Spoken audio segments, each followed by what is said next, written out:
আমরা রয়েছি step ফুডওয়্যার limited ভোটের খবর আমাদের যে বোর্ডটি রয়েছে সেখানে, এবং এখান থেকে আমরা ফলাফলের সবশেষ খবর আপনাদেরকে জানাবো। আপনি জানেন যে আপনি যেটি নিজেই বলছিলেন যে ইতিহাসের গুরুত্বপূর্ণ নির্বাচন, ইতিহাসের মোড় ঘোরানো এই নির্বাচন বেশ শান্তিপূর্ণভাবে সহিংসতাহীনভাবে এই নির্বাচনটি শেষ হয়েছে এবং ভোটার উপস্থিতিও আশাব্যঞ্জক ছিল। আমরা নির্বাচন কমিশন যে তথ্য দিয়েছে, নির্বাচন কমিশন ব্রিফ করে বলেছে যে দুপুর 2টা পর্যন্ত 48% ভোট কাস্ট হয়েছে এবং পরবর্তীতে যে 2.5 ঘন্টা, সেই 2.5 ঘন্টায় আরও বেশ ভোটার উপস্থিতি নিশ্চয় হয়েছে। কিছুক্ষণের মধ্যে প্রধান নির্বাচন কমিশনার নিজে ব্রিফ করে নির্বাচনের বিস্তারিত তথ্য এবং কত ভাগ ভোটার এই নির্বাচনে ভোট দিয়েছেন সেই তথ্যটি আমাদেরকে জানাবেন। আপনি জানেন, আমরা যদি এর আগের কয়েকটি নির্বাচনের কথা আপনাকে বলি, যেমন সবচেয়ে কম ভোট পড়েছিল 1996 সালের যে 15ই ফেব্রুয়ারি যে নির্বাচনটি হয়েছিল, সেই নির্বাচনে সবচেয়ে কম ভোট হয়েছিল, 21% ভোট কাস্ট হয়েছিল। সেই নির্বাচনে বেশিরভাগ দলই অংশ নেয়নি। এবং এরপরে 2014 সালে একতরফা নির্বাচন বলে যে নির্বাচনকে বলা হয়, যেখানে 153টি আসনে বিনা প্রতিদ্বন্দ্বিতায় নির্বাচন হয়েছিল, সেই নির্বাচনে 40%-এর মতো ভোট কাস্ট হয়েছিল। এবং তারপরে যদি বলি যে গত নির্বাচন 2024 সালের 7 জানুয়ারি নির্বাচনে 41% ভোট কাস্ট হয়েছে। এবার এই নির্বাচনে আপনি জানেন যে বহুল কাঙ্ক্ষিত এই নির্বাচন, অন্তর্বর্তীকালীন সরকার প্রায় 1.5 বছর ধরে এই নির্বাচনের প্রস্তুতি নিয়েছে এবং বেশিরভাগ রাজনৈতিক দল এই নির্বাচনে অংশ নিয়েছে। 59টি নিবন্ধিত রাজনৈতিক দল, তার মধ্যে 50টি দল এই নির্বাচনে অংশ নিয়েছে এবং 2028 জন প্রার্থী নির্বাচনে লড়াইয়ে ছিল। এবং এখন মূলত আসলে ভোট গ্রহণ শেষ হয়ে গেছে, কেন্দ্রভিত্তিক ফল গণনার কাজ চলছে। কেন্দ্রভিত্তিক ফল গণনা শেষে রিটার্নিং কর্মকর্তার কাছে সেই ফলাফল আনুষ্ঠানিকভাবে সমন্বিতভাবে পাঠানো হবে এবং রিটার্নিং কর্মকর্তা সেই ফলটির সমষ্টিগত ফল করে সেখানে আনুষ্ঠানিক ঘোষণা করে সেটি নির্বাচন কমিশনে পাঠাবেন এবং নির্বাচন কমিশন থেকে আনুষ্ঠানিকভাবে প্রথমে বেসরকারিভাবে ফলাফল ঘোষণা করা হবে এবং পরদিন সরকারিভাবে ফলাফল ঘোষণা করা হবে। এবং আপনি জানেন যে এখানে একই সাথে জাতীয় সংসদ নির্বাচনের সাথে গণভোট অনুষ্ঠিত হচ্ছে।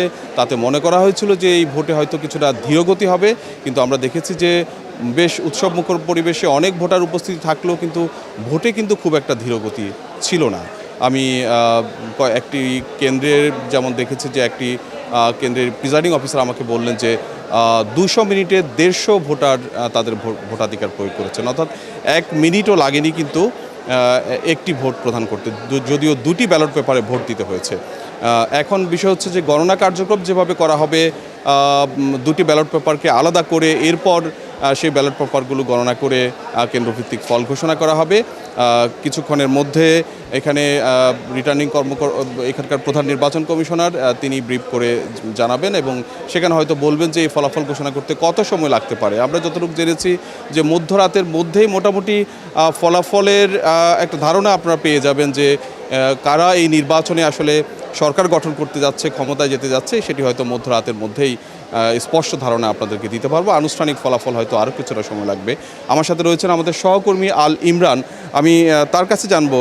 আল ইমরান আজকে সারাদিনই বিভিন্ন কেন্দ্র পর্যবেক্ষণ করেছেন, তার কাছে সংক্ষেপে জানবো যে আজকে আসলে রাজধানীর ভোটের চিত্র আপনি কেমন দেখেছেন। ধন্যবাদ আপনাকে। আমি আসলে ঠিক ঢাকা 17 আসন থেকে শুরু করে সকাল থেকে, যেখানে বিএনপি চেয়ারম্যান তারেক রহমান এবং অন্যান্য জামাতের যিনি রয়েছেন ডক্টর এস.এম. খালিদ, এই আসন থেকে শুরু করে বেশ কয়েকটি আসন আমি ঘুরেছি, বিশেষ করে ঢাকা 17 এবং 15, 14 এবং 13 আসন। আমি ঘুরে যে বিষয়টি দেখেছি, ভোট একেবারে খুব ভালোভাবেই ভোটাররা তাদের অধিকার ফিরে পেয়েছেন এবং তারা অনেক উচ্ছ্বাস প্রকাশ করছেন।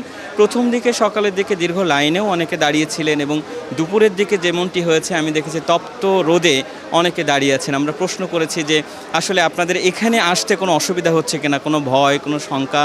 তারা আমাদের নির্দ্বিধায় যেটি বলেছেন যে কোনো রকম শঙ্কা, কোনো রকম ভয় তাদের ভিতরে ছিল না এবং তারা খুব স্বাচ্ছন্দ্যে ভোটটা দিতে পারছেন।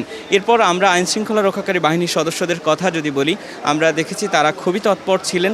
আমরা ভোটের একদম শেষ পর্যন্ত আমরা লালমাটিয়া সরকারি সরকারি মহিলা কলেজে আমরা একদম শেষের দিকে অবস্থান করলাম এবং সেখানে দেখলাম ভোটের আর 4 মিনিট থেকে 3 মিনিট সময় আছে, শেষ হওয়ার সাথে সাথে আইনশৃঙ্খলা রক্ষাকারী বাহিনীর সদস্যরা চলে আসলেন এবং বাইরে যারা ছিল 400 গজের ভিতরে তাদেরকে ওখান থেকে সরিয়ে দিলেন এবং আইনশৃঙ্খলা রক্ষাকারী বাহিনীর সদস্যরা এখনও পর্যন্ত প্রত্যেকটি কেন্দ্রের সামনে তারা অবস্থান করছেন এবং এই ভোট গণনার সময়ও অনেক ধরনের অপ্রীতিকর ঘটনা ঘটতে পারে। আমাদের সহকর্মী সাজ্জাদ জাহান তিনি নির্বাচন কমিশনে রয়েছেন। ধন্যবাদ আল ইমরান আপনাকে। আমি সাজ্জাদ জাহানের কাছে জানতে চাই যে আপনি কিছুক্ষণ আগে নির্বাচন কমিশনের যে ব্রিফিং সেখানে ছিলেন এবং কয়েকটি রাজনৈতিক দল নির্বাচন কমিশনে এসেছে। আমরা জানি যে জামাতের নেতৃত্বাধীন 11 দলীয় জোট এবং ইসলামী আন্দোলন বাংলাদেশ তাদের পক্ষ থেকে নির্বাচন কমিশনে কিছু অভিযোগ করা হয়েছে। বিএনপির একটি প্রতিনিধি দলকে আমরা দেখেছি। আপনার কাছে আর কি তথ্য রয়েছে? না, আপনি যেমনটি বলছিলেন যে 11 দলীয় জোটের পক্ষ থেকে তারা কমিশনে এসেছিলেন এবং কি তারা সুনির্দিষ্ট 3টি আসনের বেশ কিছু কেন্দ্রের কথা উল্লেখ করেছেন।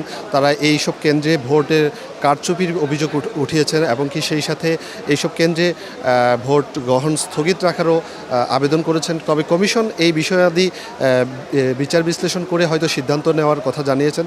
তো সার্বিকভাবে ভোট সম্পন্ন হয়েছে। এখন আমরা সকলেই প্রত্যাশায় রয়েছি, ভোটের ফলাফল গণনার দিকে তাকিয়ে আছি। তো ফলাফলের মাধ্যমে হয়তো আমরা জাতি জানতে পারবে যে এই নির্বাচনের মধ্য দিয়ে কে জয়লাভ করবে আর কে হবে। তো সার্বিকভাবে এখানে ধারাবাহিকভাবে হয়তো এরপরেও এসেছিলেন ইসলামী আন্দোলনের পক্ষ থেকেও, কিন্তু বিএনপির পক্ষ থেকে আমরা একটা প্রতিনিধি দলকে দেখেছি। বিএনপির পক্ষ থেকে আসলে আনুষ্ঠানিক কোনো অভিযোগ করেছেন কিনা সেটি এখনও আমরা জানি না। এবং রাজনৈতিক দলগুলো এই ফলাফল ঘোষণা কেন্দ্রেও কিন্তু রাজনৈতিক দলের প্রতিনিধিরা আসবে এবং ফলাফল ঘোষণা কেন্দ্রের কার্যক্রম অলরেডি শুরু হয়েছে। নানা ধরনের প্রস্তুতি নেওয়া হচ্ছে। আমরা সারা রাতভরই এখানে রয়েছি। আপনাদেরকে পরবর্তী সংবাদেও এখানকার ফলাফলের সবশেষ খবর আপনাদেরকে জানাবো।